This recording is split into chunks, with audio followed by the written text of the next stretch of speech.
Sentence பண்ணலாம். நம்ம hospital சம்மந்தமான சென்டென்ஸ் எதாவது பண்ணலாமா? அவங்க பெரிய நர்ஸ் கிட்ட பேசுகிற மாதிரி, பேஷண்ட்ஸ் கிட்ட பேசுகிற மாதிரி, ஸ்டாஃப்கிட்ட பேசுகிற மாதிரி. நாளைக்கு நாளைன்றது வந்து ஃபியூச்சர் டென்ஸ். அது வந்து நம்ம லாஸ்ட்டில் தான் படிக்கணும். நான் இந்த பேஷண்ட்டுக்கு மருந்து கொடுத்துக்கிட்டு இருக்கேன். நான் இந்த பேஷண்ட்டுக்கு மருந்து கொடுத்துக்கிட்டு இருக்கேன். இது ப்ரெசன்ட் டென்ஸ். இது ப்ரெசன்ட் கண்டினியூஸ் டென்ஸ். நான் இந்த பேஷண்ட்டுக்கு, நோயாளிக்கு மருந்து கொடுத்து கொண்டிருக்கிறேன். கொடுத்து கொண்டு இருக்கிறேன். கொண்டு இருக்கிறேன். இது நீங்கள் அப்படியே இங்கிலீஷில் ட்ரான்ஸ்லேட் பண்ணணும்.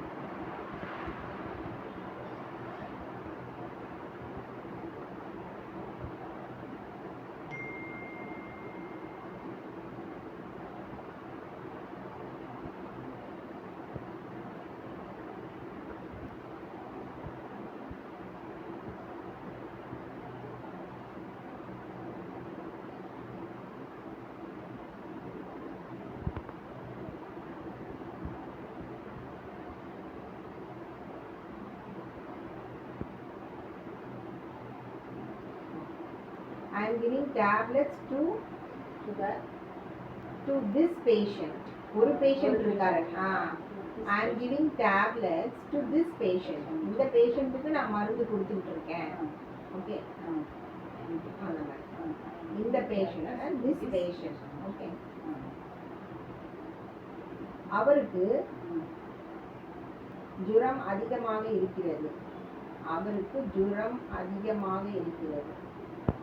காய்ச்சல் அதிகமாக இருக்கிறது. இதை நம்ம எப்படி சொல்றது இங்கிலீஷ்ல?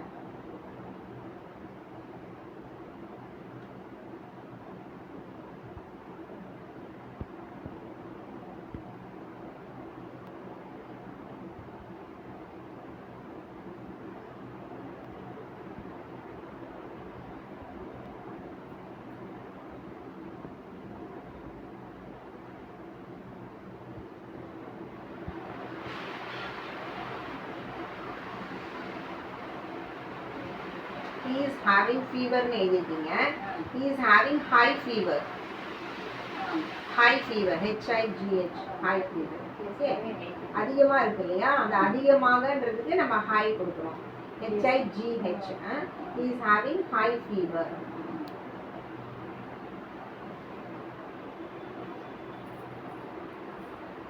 பேஷண்ட்டை இன்னைக்கு டிஸ்சார்ஜ் பண்ணிடலாம்.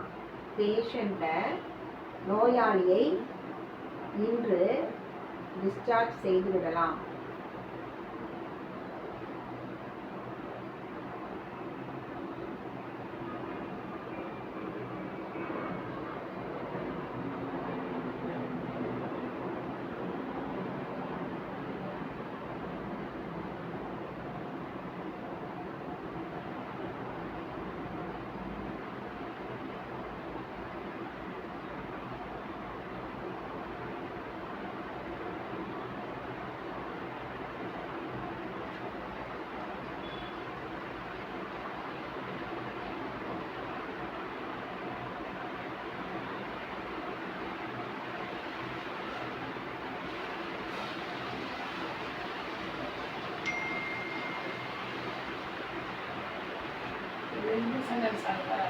The patient can be discharged today.